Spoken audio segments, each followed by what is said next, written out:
नमस्ते। थर्ड आई में आपका स्वागत। आज शुक्रवार है और शुक्रवार को हम लोग थोड़ी स्टैटिस्टिक्स अंकों की बात करते हैं कि कहां ज्यादा कहां कम वोट क्या।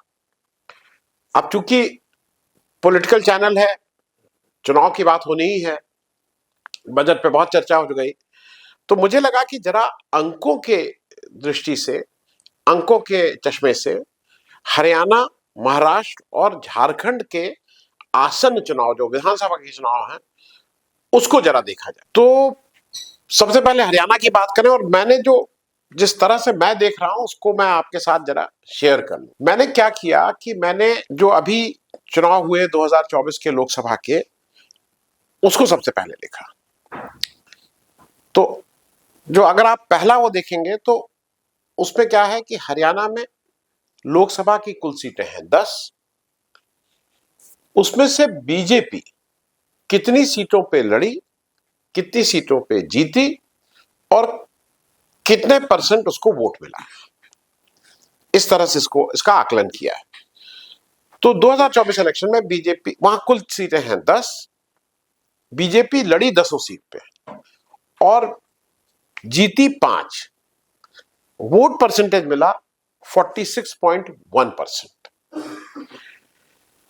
अब दूसरी पार्टी, अच्छा यहां चूंकि हरियाणा में चाहे विधानसभा हो और चाहे लोकसभा हो, जो मेन पार्टी जो चैलेंज कर रही है वो कांग्रेस है। तो इसलिए कांग्रेस का ही मैंने हर जगह मेन पार्टी के रूप में कांग्रेस को ही लिया है। तो कांग्रेस ने 9 सीटें लड़ी। यहां हरियाणा में क्या था कि हरियाणा में इंडिया गठबंधन था, 9 सीट कांग्रेस लड़ रही थी और 1 सीट उसने अपने सहयोगी पार्टी आम आदमी पार्टी के लिए छोड़ा था। तो 9 सीटों पे कांग्रेस लड़ी और 9 में से 4 सीटें जीती, ये भी आपको दिख रहा है। और कांग्रेस को वोट परसेंटेज मिला 43.67%। तो अगर आप केवल बीजेपी और कांग्रेस का कंपैरिजन करेंगे तो बीजेपी को मिला 46.11, कांग्रेस को मिला 43.67। लेकिन आंकड़े तो सब अपने ढंग से बोलते हैं। तो आंकड़े को जब आप पास से देखेंगे तो ये कांग्रेस 9 ही सीट पे लड़ी थी। इसलिए आपको इंडिया गठबंधन के नजर से देखना होगा। तो इंडिया गठबंधन 10 सीट पे लड़ा था, 9 पे कांग्रेस, 1 पे आम आदमी पार्टी, और 10 में से जीता 5 ही। वो कांग्रेस ही 5 सीट जीत पाई, 9 में से 4 सीट पे कांग्रेस हारी, लेकिन आम आदमी पार्टी जो 1 सीट लड़ी थी वो भी हार गई। लेकिन वोट प्रतिशत जब आप देखते हैं तो लोकसभा चुनाव में इंडिया गठबंधन को हरियाणा में 47.61% वोट मिला था। मतलब बीजेपी से ज्यादा, बीजेपी का कोई गठबंधन नहीं था। तो बीजेपी से 1.5% करीब वोट हरियाणा में इंडिया गठबंधन को मिलता है। विधानसभा चुनाव में ये इंडिया गठबंधन नहीं रहेगा, जिसकी पूरी संभावना है, जैसा आम आदमी पार्टी कह रही है। अभी तो टू अर्ली, लेकिन हो भी सकता है, नहीं भी हो सकता है। अब जरा आ जाइए ये देखने के लिए कि जो पिछले 2019 के विधानसभा चुनाव हुए थे उसमें क्या स्थिति थी। हरियाणा में कुल 90 सीट है, 46 सीट जिसके पास आएगी वो मेजॉरिटी फिगर है, मैजिक फिगर जिसको बोलते हैं। सरकार, इंपॉर्टेंट ये है कि सरकार हरियाणा में पहले एनडीए की थी, अब बीजेपी की है, और अगर बहुत कोशिश करती तो कांग्रेस इस सरकार को गिरा भी सकती थी, क्योंकि वो एक तरह से अल्पमत में है। लेकिन मैं उस डिटेल में नहीं जा रहा हूं। 2019 में क्या स्थिति थी, वहां कुल 90 सीटें, बीजेपी 90 सीट पे लड़ी थी और 90 में से 40 सीट जीती थी और उसको वोट मिला था 36.7%। कांग्रेस भी बिना सहयोगी के अकेले पूरे दम पे लड़ी थी। कांग्रेस 90 सीट पे लड़ी थी, उसको सीटें मिली थी 31, मतलब बीजेपी को 40, पूर्ण बहुमत नहीं मिला था, कांग्रेस को 31, और वोट परसेंटेज था 28.2%। तो यहां पे मोटे तौर पे करीब 8.5% वोट बीजेपी को कांग्रेस से ज्यादा मिले थे विधानसभा चुनाव में। लोकसभा में इंडिया गठबंधन ने बढ़त ले ली है बीजेपी के मुकाबले। अब एक इंटरेस्टिंग डेटा आपको तीसरे कॉलम में दिख रहा है। तीसरे कॉलम में जो लोकसभा के चुनाव हुए, भाई एक लोकसभा के नीचे सीट होती हैं, मतलब यहां पे 9 सीट है मोटे तौर पे, 10 लोकसभा की सीट है, 90 विधानसभा है। तो अगर आप मोटा कैलकुलेशन कर लीजिए तो एक लोकसभा में 9 विधानसभाएं हैं। विधानसभा में किसकी लीड थी, मैं अभी ये नहीं कह रहा हूं, विधानसभा में किसकी लीड थी 2024 के हिसाब से, तो उन 90 में से बीजेपी 44 जगह 44 जगह बीजेपी की लीड थी, कांग्रेस की लीड 42 जगह थी, लेकिन वो 9 ही जगह लड़ी थी, 9 लोकसभा, तो इसलिए वो लड़ी भी कम थी, लेकिन उसकी लीड 42 थी।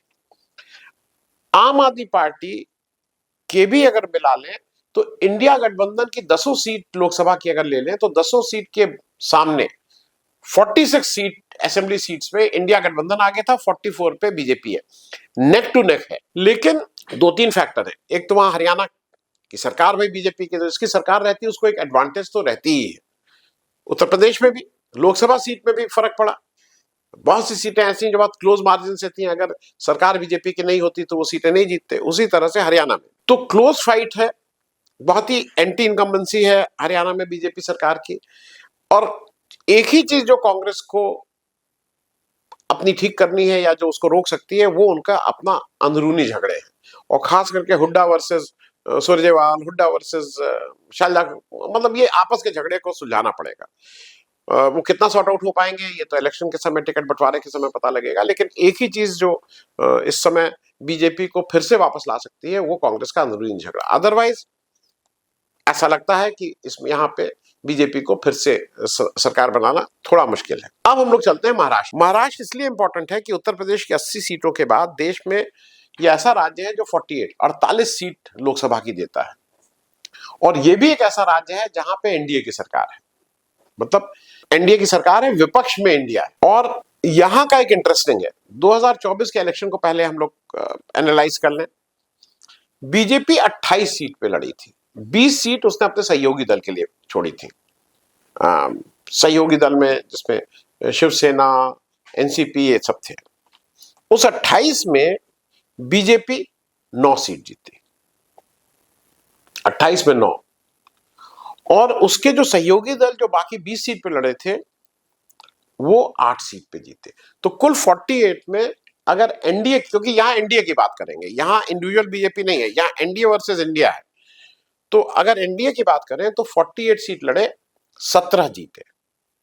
वोट परसेंटेज क्या है, बीजेपी को लोकसभा 2024 में वोट मिले 26.18%, एनडीए को जिस गठबंधन में वो लड़ रहा है उसमें उसको वोट मिले 43.55%। तो ये बात हो गई गठबंधन की। अब इसके सामने जो विपक्ष का गठबंधन है, जिसको हम लोग इंडिया गठबंधन बोलते हैं, वहां महाराष्ट्र विकास अघाड़ी बोलते हैं, लेकिन इंडिया गठबंधन के तौर पे कांग्रेस सबसे ज्यादा सीट जीत के आई। कांग्रेस 17 जगह लड़ी और 13 सीट जीती। कांग्रेस का स्ट्राइक रेट खराब होता है बाकी जगह, लेकिन यहां स्ट्राइक रेट बहुत अच्छा है। 17 ही सीटें लड़ी थी, 31 सीट शिवसेना उद्धव ठाकरे और एनसीपी शरद पवार लड़े थे। उस 31 सीटों में 17 सीट इन लोग जीते, मतलब उद्धव ठाकरे और शरद पवार साथ जीते। सबसे बड़े दल के रूप में कांग्रेस उभरी लोकसभा में। तो इंडिया का 48 में 30 सीट जीते, एनडीए 48 में 17 सीट जीता, करीब करीब दुगनी सीट के आसपास की बात हो रही है, दुगनी नहीं तो पौने दुगनी का है, मतलब 90% मोर सीट्स। कांग्रेस को वोट परसेंटेज मिला 16.92%। अब बीजेपी से कंपेयर करिए तो 10% कम है, लेकिन एनडीए का वोट परसेंट 43.55, इंडिया गठबंधन का वोट परसेंटेज 43.71%। पॉइंट में इंडिया गठबंधन आगे दिख रहा है। और यहां पे भी एक चीज हरदम याद रखनी होगी कि सरकार एनडीए की है, और जो सरकार रूलिंग पार्टी की होती है उसकी थोड़ी एडवांटेज तो रहती है, खास करके आजकल के इलेक्शन में। जब उत्तर प्रदेश में बीजेपी अपनी रिपोर्ट में ये कहती है कि भाई उत्तर प्रदेश के जो अधिकारी लोग थे उन्होंने हमारा साथ नहीं दिया, तो आप समझ सकते हैं कि वो कितना बायस्ड है। अब बात कर लें विधानसभा की। मैं विधानसभा की पोजीशन की बात कर रहा हूं। जब 2019 का इलेक्शन हुआ था तो बीजेपी लड़ी थी 164 सीट पे, वहां विधानसभा की कुल 288 सीट है, 288। बीजेपी लड़ी थी 164 पे, जीती थी 105, वोट परसेंटेज था 26.1%।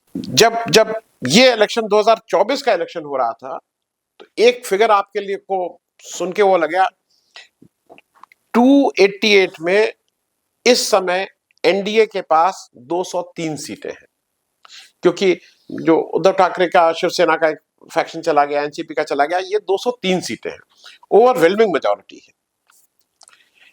इसके सामने जरा बात कर लें विधानसभा इलेक्शन की।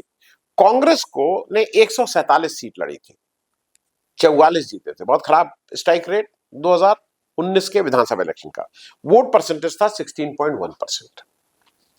और अभी जब ये 2024 के इलेक्शन में गए हैं तो इंडिया गठबंधन की जो सीटें थी विधानसभा में, मतलब तोड़फोड़ के बाद, टूटने के बाद, वो केवल 69 थी। 69 सीट्स विधानसभा में एज ऑन डेट, एनडीए की 203। अब जरा एक आप ये देख लीजिए कि किसने इस लोकसभा इलेक्शन में कितनी विधानसभा सीटों में किसकी लीड थी। बीजेपी जिसने 105 सीटें जीती थी, वो केवल 80 सीट पे इस समय लीड की है इस लोकसभा इलेक्शन में, असेंबली में। और जिसकी 203 सीटें हैं इस समय, वो कुल 288 के विधानसभा में 127 सीट पे एनडीए गठबंधन के प्रत्याशी जीत, मतलब असेंबली सेगमेंट्स में आगे हो पाए हैं, बाकी जगह पीछे थे। इसके सामने कांग्रेस पार्टी जिसकी 44 सीटें 2019 में जीती थी, उसके कैंडिडेट्स 63 असेंबली सेगमेंट्स पे, उनके कैंडिडेट्स का जहां वोट पड़ा है 63 असेंबली सेगमेंट्स में कांग्रेस आगे रही है विधानसभा में। 2024 के लोकसभा में विधानसभा वाइज जब रिजल्ट देख रहे हैं तब, और जो 2024 के इलेक्शन के समय जो केवल इंडिया गठबंधन की 69 सीटें थी, वो अगर लोकसभा इलेक्शन 2024 की बात कर रहे हैं, असेंबली वाइज लीड की बात कर रहे हैं, तो 154 सीट पे इंडिया गठबंधन ने लीड किया था असेंबली सेगमेंट्स में। 288 का आधा, 145 पे हाफ वे मार्क, 154 सीट पे लीड कर रहे हैं। महाराष्ट्र में लोगों का ऐसा कहना है कि ये जो इलेक्शन आएगा तो ये केवल स्वीप करेगी, एक तरफा होगा। अब बीजेपी 80, जो इस समय 80 पे, मतलब 105 था पिछले 2024 में, 80 सेगमेंट में 80 असेंबली सीट में आगे थी। बहुत से लोग अब ये मान रहे हैं कि बीजेपी इस समय 50 के अंदर सिमट के रह जाएगी जब इलेक्शन होंगे विधानसभा के इसी साल होने। तीसरी जगह बात कर लें झारखंड। झारखंड इसलिए इंपॉर्टेंट है क्योंकि झारखंड इन तीनों जगह पे एक ऐसा राज्य है जहां पे इंडिया गठबंधन की सरकार है। यहाँ पे बीजेपी या एनडीए विपक्ष में, तो वहां 2 जगह वो डिफेंड करना है जहां पे इंडिया गठबंधन की महाराष्ट्र में तो बहुत ही स्ट्रांग पोजीशन है, हरियाणा में कांग्रेस को लड़ना है, करीब करीब अगर ठीक से रहे तो उनको कोई दिक्कत नहीं होनी चाहिए। अब आ जाइए झारखंड। झारखंड में इसलिए कह रहा हूं कि वैसे लगता है कि भाई इंडिया गठबंधन, हेमंत सोरेन जेल में थे, लेकिन यहाँ पे जो ग्राउंड रियलिटी है वो समझ लीजिए। 2024 के इलेक्शन में बीजेपी 13 सीट पे लड़ी, इस बार एक सीट छोड़ा, 14 सीटें हैं कुल लोकसभा की, 13 में से 8 पे जीती। एक जो अपने सहयोगी दल के लिए छोड़ा था वो एक में 1 जीत गया, तो इस तरह से 14 सीट में 9 सीटों पे एनडीए जीता है। बीजेपी का वोट प्रतिशत है 44.60, एनडीए का झारखंड में वोट प्रतिशत है 47.22। और इसके सामने जब आप देखते हैं तो कांग्रेस 7 सीटों पे लड़ी, केवल 2 सीटें जीती। इंडिया गठबंधन 14 सीटों पे लड़ा, मतलब जो 7 बाकी, और अगर जो टोटल फाइनल रिजल्ट आया 5, जिसमें से 2 कांग्रेस के, 5 पे इंडिया गठबंधन के कैंडिडेट जीते। कांग्रेस का जो वोट प्रतिशत है वो 19.19 है, 19.19, बहुत पीछे है बीजेपी से। लेकिन एनडीए के मुकाबले, जब एनडीए के यहाँ 47.22% है, उसके मुकाबले इंडिया गठबंधन को इस लोकसभा में केवल 38.97% वोट मिले हैं, मोटे तौर पे करीब 8% कम वोट है। तो झारखंड में स्थिति बहुत अच्छी नहीं है इंडिया गठबंधन की। अब जरा ये देख लिया जाए कि विधानसभा में क्या क्या स्थिति थी और कैसे सरकार बनी थी। विधानसभा में बीजेपी 79 सीट्स पे लड़ी थी। इलेक्शन उस समय वहां टोटल 81 है, इलेक्शन 79 में हुआ था उस समय, बाद में 2 में हुआ। 81 सीट पे 79 में बीजेपी लड़ी, 25 सीट जीती। उसके सामने एनडीए यही 25 सीट जीत पाया, उसका कोई सही, क्योंकि बीजेपी अकेले लड़ी थी। तो एनडीए का 79 में 25, वोट परसेंटेज 33.8%। कांग्रेस गठबंधन में लड़ा था वहां, जिसको जेएमएम ने लीड किया था, झारखंड मुक्ति मोर्चा में। कांग्रेस 31 सीट पे लड़ा था, 16 सीट जीता था। वो 79 में 25 जीते थे, 31 में 16 जीते थे। और टोटल जो गठबंधन था वो 79 में 47 सीट जीते थे। 2019 में बहुत कंफर्टेबली इन लोग जीत के गए थे, झारखंड मुक्ति मोर्चा द्वारा लेड उसमें। लेकिन वोट परसेंटेज में 33.8% बीजेपी का था, गठबंधन का वोट 35.35% था, केवल 2% ज्यादा थे। लेकिन सीटों में बहुत फर्क हो गया था, सीटों में करीब 22 सीटों का फर्क था। अब इस समय असेंबली की भी बात कर लिया जाए कि 2024 के लोकसभा इलेक्शन में कितने असेंबली सेगमेंट में कौन सी पार्टी आगे रही। बीजेपी आउट ऑफ 81 47 विधानसभा में आगे थी। अब 81 में 41 पे आपकी मेजोरिटी हो जाती है, 47 पे आगे थी। एनडीए उसके सहयोगी दल को अगर जोड़ लिया जाए तो 52 में आगे। और इसके सामने कांग्रेस, जिसके सिटिंग 16 एमएलए जीते थे 2019 में, वो 15 सीट पे आ गया। तो कांग्रेस ने बहुत लूज नहीं किया है, एक सीट का आप कह सकते हैं लॉस है। लेकिन जो 47 सीट इंडिया गठबंधन की थी वो अब 29 पे खिसक आई हैं। झारखंड मुक्ति मोर्चा और आरजेडी इन लोगों ने मिलकर केवल 14 सीट पे इन लोग आगे रह पाए हैं विधानसभा। तो मुझे ऐसा लगता है कि आज की तारीख में एडवांटेज बीजेपी है, इसमें कहीं कोई दो राय नहीं है। लेकिन एक बड़ा फैक्टर यह है कि हेमंत सोरेन जेल, अब हेमंत सोरेन जेल से बाहर निकल आते हैं, वो कितने इफेक्टिव होते हैं, वो उस ट्राइबल प्राइड को, आदिवासी प्राइड को कहीं कुछ कर पाते हैं कि नहीं कर पाते हैं, ये देखने वाली बात होगी। झारखंड और बिहार दो ऐसे राज्य थे जहां पे ये था कि विपक्ष बहुत अच्छा करेगा, लेकिन समहाउ विपक्ष वहां या इंडिया गठबंधन अच्छा नहीं कर पाया। तो यहाँ पे मेरे ख्याल में बहुत काम करने की जरूरत है अगर विपक्ष को कुछ करना है। बीजेपी अगर यहाँ इसको होल्ड अपना बनाए रखती है तो वो पिछली बार जो वो बेदखल हुई थी यहाँ से, उसकी वो हारी थी, वो शायद वापसी कर सकती है। तो Jharkhand advantage NDA, Haryana advantage India, Maharashtra एक तरफा इंडिया। इस आंकड़ों के हिसाब से आज तक इतना ही। Thank you so much.